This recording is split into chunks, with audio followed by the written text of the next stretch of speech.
Hello everybody and welcome back to World of Warships Legends. My name is Spartan Elite 43 and tonight we are taking our very first look at the brand new Tier 7 Scharnhorst 43. Don't buy it. Just throwing that out there. There's a lot of them out there already, but don't be one of them. Let's get into the build. So we're running Moist Critical, aka Hide. This is the time of the year usually that you can somehow pull Hide, so keep an eye out for like the Halloween crates. I'm sure that they've got the different commanders in those.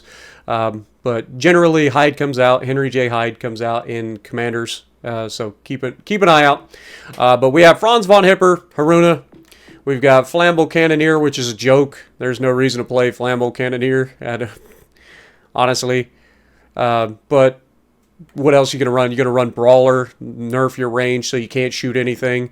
No fly zone doesn't really work on anything that isn't American because you don't have enough AA to make a difference. And then the rest is damage control party. Yeah, that's not going to help either. You're still going to get set on fire every time somebody looks at you with HE. But we've got Porcupine, we've got Marksmanship, we've got Master Mechanic, we've got Fight Fire with Fire. As for the build, we are running Aiming Systems Mod 1, running Steering Gears Mod 2, running Concealment System Mod, and we are running the Main Battery Mod 3 Epic to get a faster reload for every 30,000 damage we do. I don't even know if that's worth it, to be honest, but let's get into the actual stats. So you do have secondary, or you could run Catapult Fighter. Catapult Fighters are completely freaking useless unless you're running Arthas, but there's no reason to run a Catapult Fighter for anything. They don't do anything. Seemingly, people just don't understand that they don't spot anymore because you still see everybody running them, and they put them up early in the game thinking that they can spot something. Not that that would have worked before, but it certainly doesn't work now. We do have an engine boost, so there's that. It gives you an 8% maximum speed boost for 180 seconds. It takes 180 seconds to reload as well, so 3-minute duration with a 3-minute cooldown. We are running the Italian Unity flag, because if you squint just right, kind of looks like a Spartan helmet, and we're running the camo that comes with the ship. Specs, survivability, 68,710. This is basically the only meaningful change, other than the speed boost, that comes with this ship. You get about 10,000 more hit points than you normally would, so 68,710. That's still lower than a lot of Tier 7 battleships, with a 22% torque reduction. It's not particularly good. Then, of course, you've got your 283mm L54.5 DRH LC34 main guns. You get 9 of those in a 3x3 configuration. They fire out to 18.4 kilometers with this build. They reload in 19.8 seconds. To put that into perspective, there are 15-inch guns in this game that reload faster than these guns at Tier 7. Okay? 180-degree turn time is awful as well, so even though these are small turrets, they're still 30-second reload or 30-second turn time, which for most battleships is okay. Having a sub 30-second is good, but for 283mm guns, these are essentially cruiser guns, for God's sakes. Yeah, not good. HE shell maximum damage 3,360 with a 20% chance to set fires. You can choose to shoot HE if you want, but honestly, it's not something that I would recommend. AP shell maximum damage is abysmal, 7,980. Again, these are tiny little guns. Keep that in mind. Secondary armament, 105mm L65 Doppel C31s. You get 14 of those, reaching out to 9.6 kilometers with this build, reloading in 3.1 seconds. They fire HE shell maximum damage of 1,200 and 8% chance to set fires, which is fantastic for the size of the gun. They're only 105 and they get an 8% chance to set fires. To put that into perspective, that is better than even the 127mm secondaries that you get on American ships with a 5% or a 6% chance to set fires. So keep that in mind. So these do have a higher fire chance than most. Secondaries, you also have the 150mm L55 MPL C35s. You get 4 of those in single turrets, firing out to 9.6 kilometers with a 6.5 second reload time. They fire HE with a maximum damage of 1,600 and a 12% chance to set fires. And then, of course, you have the 150mm L55 SKC-28s that you get 8 of, 4x2, reaching out to 9.6 kilometers, reloading in 6.5 seconds. HE shell maximum damage of 1,600 and a 12% chance to set fires. Torpedoes, this is the other big difference between this and the regular Scharnhorst. You get the same torpedoes. You get two triple launchers, one on either side of the ship, but they reload in 45 seconds. So that's going to be a little bit sneaky. However, you get no extra range on them. They are a little bit, they're medium speed. They're not slow, but they're not fast. 180-degree turn time, nobody cares about because they're always right where you need them. Maximum damage is 14,333, which is pretty good considering these are 533 millimeters, but still, you factor in any sort of damage reduction from torps hitting the belt of a ship or whatever, these they're not devastating, okay? AA defense, again, this is a battleship, and the AA is abysmal. There are cruisers with better AA ratings, but 20 millimeter flak 38, you get 10 of them doing 30 damage per second, reaching out to 2 kilometers, so it's very close range. Then the 20 millimeter flak Veerling 38s, you get 20 of those doing 30 damage per second, reaching out 2 kilometers. 37 millimeter flak Zwilling 30s, you get 16 of those doing 21 damage per second, reaching out to 3.5 kilometers. And then the 105 millimeter L65 Doppel C31 dual purpose secondaries, you get 14 of those doing a whopping 116 damage per second, reaching out to 4.5 kilometers. So at least you get a little bit, but no, don't count on it. It's German. If a carrier wants you dead, they will have you dead. Maneuverability, 30 knots of top speed without the speed boost. You can get that up a little bit further than that. I want to say it's like 32, maybe 34 knots, something like that. Turning circle radius is abysmal, 800 meters. I know that sounds good for a battleship, but you got to remember this is a very tiny battleship, right? It's supposed to be relatively agile. It's not terrible, and keep in mind we are running steering gears, but it's not terrible. German ships in generally turn okay, but yeah, given the size of this thing, it definitely does not turn particularly well. To put it into perspective, an Iowa-class battleship is 900 meters, or 910. I think it's 900. The American South Dakota-class battleships, the Massachusetts, Alabama, they have a 710-meter turning radius, and they are much larger than this thing. So not particularly agile for a battleship of its size. 12.3 second rudder shift, though, is pretty good, so at least they can change course or change direction relatively quickly, even if they don't make good turns. Concealment detectability by sea isn't particularly amazing. Again, given the size of the ship, it's got roughly Kansas levels of concealment, which is good for a battleship, but you got to think this is not a particularly big vessel, so you would expect it to be better than it is, but it is what it is. 11 kilometers by air, guaranteed is always 2, and the detectability while firing in smoke is fantastic for a battleship at 10.9 kilometers. That's right there with any of the Italian battleships that have their smoke screens. But again, when do you get to use smoke screen on Scharnhorst? Occasionally. But that being said, we have a 60% win rate in the ship, small sample size, 5 and 3, so it's not particularly great. Main gun accuracy, as you'd expect, out of Scharnhorst is decent. It won't knock your socks off in terms of its overall dispersion, but it's not terrible. Torpedo accuracy, not the greatest, again, but that's mostly on me. I try to get the torps out early, and a lot of times people expect it. You know it's a Scharnhorst. You can dodge the torpedoes. It's 6-kilometer range. You can stay away from the torps as well, but they're there, and they reload relatively quickly, so you can catch people slipping. As far as the average damage and stuff, I mean, I haven't had a game last longer than like 7 minutes, so I haven't had a chance to look at, actually use the ship. And every time I've taken it out, I've gone up against an Atlantico, and Atlantico just murders this thing. There's nothing you can do. The only hope that you have to kill an Atlantico is to pray to God that the Atlantico charges you like an absolute moron, and you can torp it. Other than that, those secondaries will just murder you, and you have no chance. Armor, not terrible, not great. You can still be overmatched. It's still got the 26-millimeter bow, meaning that you can be overmatched by everything 15 inches and above. But you do have the extended belt, so that comes in handy. If they shoot at your belt or shoot at the waterline to overmatch, they're not going to. So at least you have that going for you. It is 70 millimeters, so nothing overmatches it, not even Yama or Musashi. It does have the standard turtleback armor that you'd come to expect, but it's still going to lead to a lot of damage because it's an older design. It's not angled very well. As you can see, the middle of the ship is very flat, so you eat a lot of penetrations there. You're going to eat a lot of penetrations. This ship is not very particularly survivable in my experience so far. Citadel under the water, again, you've got a turtleback as well, so you're not likely to be citadeled in this, but it doesn't matter. You're still going to take an absolute pounding from anything that shoots in your general direction because of how flat the armor is. Much like the Kansas, much like Minnesota, we've talked about it. Flat armor, older ships generally just catch rounds everywhere, right? Ironclad, above average armor thickness. Don't make me laugh.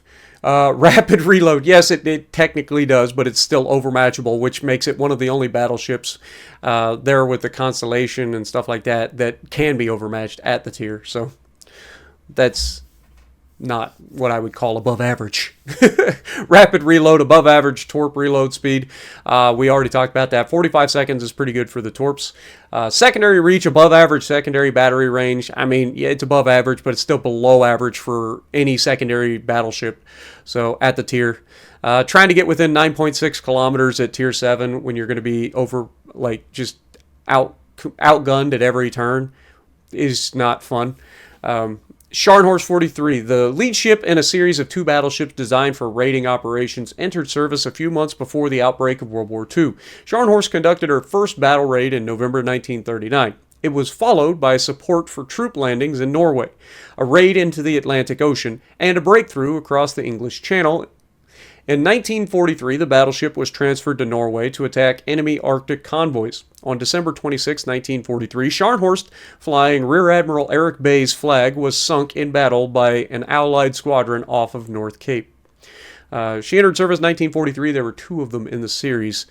So I believe Gneisno was her sister ship, right? Like, Gneisno in game for us is the Scharnhorst with the guns that were planned for it, which were the 15-inch dual guns, whereas this is the actual Scharnhorst. But anyway, with that being said, it's a Scharnhorst, man. I don't know why anybody would waste their money trying to get a up-tiered Scharnhorst. If this was a tier 6, maybe then I'd be like, okay, it's better than the original Scharnhorst. But at tier 7, it's abysmal. You can play it, and I'm sure there are people that are going to get good games in it. Like there's plenty of dum-dums out there that are definitely going to give you broadsides, definitely going to not think about the torpedoes of this thing, and the fact that the torps reload fast are going to give you opportunities to potentially punish people. But I can't sit here for 12 hours trying to get one game that showcases this ship. My games have been over so fast that I haven't had a chance really to showcase it. But with all of that being said, let's get to the gameplay. Alrighty, so we're going to be on straight, and we are in the Scharnhorst, and this game is going to last all of like 5 minutes. It's kind of ridiculous, but we're going to showcase this thing best we can, and hope for the best. But yeah, as we push up this left flank, we are going to... I'm going to showcase the strengths and the weaknesses of the ship, alright? This is the best that I can do in terms of, like, trying to show off these ships. You guys know I try to show the strengths, but also the weaknesses of the ship. And one of the downsides of playing the game right now is just that every game's a freaking blowout. Like, there is no balance. There is no in-betweens. There's no competitive games anymore. It's all over 7 to 8 minutes, which makes it real hard to showcase ships like secondary brawlers in particular, because their main guns aren't their main focus, right? Like, trying to use the main guns to do a lot of damage in this thing, while they can, I'm sure, if you get enough time and enough broadsides, they can absolutely punish. The Scharnhorst is known as being relatively accurate, especially for a German battleship. But the problem is, they're such a small gun, and that, like, even if you get broadsides, like, they really just don't hurt people. And then the secondaries, like I said, you just need time for these secondaries to do things, because these secondaries are so small, and the guns that are bigger, that have a chance to potentially do some damage, like, you just don't have a lot of them. It's not like some of the other bigger battleships that have just a ton of big secondaries that beat the shit out of everything. These are more of a daka kind of secondary that set fires, right? Like, that's what you expect. Now, I will say this, these are decently accurate, but they're not the most terrifying in the world. But watch this as we get a beautiful look at a broadside Miyoko. We fire the guns, and wait for it. Bonk. 2 citadels for a whopping 16,000 damage. That is sadness. That is less damage with 2 citadels than you'd get with 1 citadel of any other battleship, basically. Now, obviously, that's a bit of a lie, but if you're running a damage build battleship, doing 16,000 damage with 1 single citadel is not out of the realm of possibility. And that Miyoko surviving double citadel from a battleship is hilarious. But you'll see in a moment, not only does he survive it, but he's not even that hurt by it. Like, it's just not scary, right? Now here we have a beautiful chance to utilize a smoke screen set by our destroyer, who is running his sonar and keeping this ZF spotted. Now we know the Z is going to try to run, so we try to put the torps out ahead of him. These aren't the fastest torpedoes in the world, so you got to keep that in mind. We let the secondaries eat as much as we can. We do knock out a torp tube, but then we use our main guns to try to punch him. We get 7 penetrations, 5 overpens, 2 full pens, and the secondaries absolutely eat. But unfortunately, we get the assist ribbon. Or we just call the assist ribbon what it is. It's the Spartan ribbon. Alright, there's no reason to call it the assist ribbon, okay? Just call it what it is. It is the Spartan fashion ribbon, alright? Because in true Spartan fashion, I'm going to leave everyone with just enough for somebody else to steal the kill. Every time. Now, Miyoko does the unthinkable, comes out full broadside, and gets away with it. Because, of course, he does. The dumber you are, the more likely you are to get away with stupid. Alright? Nobody else gets away with that. If you have any brain cells, you are dead. Right? But if you go full broadside right in front of a small caliber battleship, and then this is even more sadness because he angles away and we just simply don't do any damage. Well, I guess we got three overpens there as he angles away. But again, these are 283mm guns. How are they so bad? Like, they just don't do damage. This man has survived, what, 3 full salvos now from us? This is the sadness. Armor belt is a thing. Like, I don't usually have to worry about armor belt on a Miyoko, but clearly the armor belt is too much for these 283mm guns. As, yeah, that was pure sadness. 5 ricochets off the side of the Miyoko. But we do have him burning, and the secondaries are doing their job. The problem is, there is an Atlantico, and of course there is. There's been an Atlantico against me in every goddamn game, and of course, on his dying breath, he gets the double fire. Of course he does. Now, fortunately, the Moss does manage to depth strike the Montpellier, which just proves that Montpellier has no clue what he's doing. There's no way you should die to a destroyer in a Montpellier. Like, it's just stupid. Like, you legitimately have to try in order to die. Now, here, perfect example. I shoot at the enemy King George here because the Atlantico wasn't playing. He was just sitting there. But then he wakes up and starts shooting at me, and now I'm in a world of trouble. Because I'm over-angled, he's able to pin me. The King George, between him and the secondaries of this thing, like, you can see what the secondaries do to this thing. Like, there is nothing I can do against the Atlantico secondaries. They are absolutely incredibly busted. I have no idea why Wargaming won't nerf these goddamn things. Like, they need nerf. I don't understand why they'll nerf the Navaran's heel before it ever gets a chance to actually show itself, because God forbid you have any fun in a brawling battleship. And then yet you have the Atlantico out here with 13-kilometer almost secondaries that shoot over the moon, for God's sakes, and are pinpoint accurate with guns that hit and pin everything, because you got a Cheshire strapped to either side of the ship that have a faster reload than most ships' normal secondaries. Like, it makes no sense how this ship gets away with it, but every other ship gets nerfed if it is even remotely somewhat unbalanced. Like, how does the Atlantico keep escaping getting nerfed?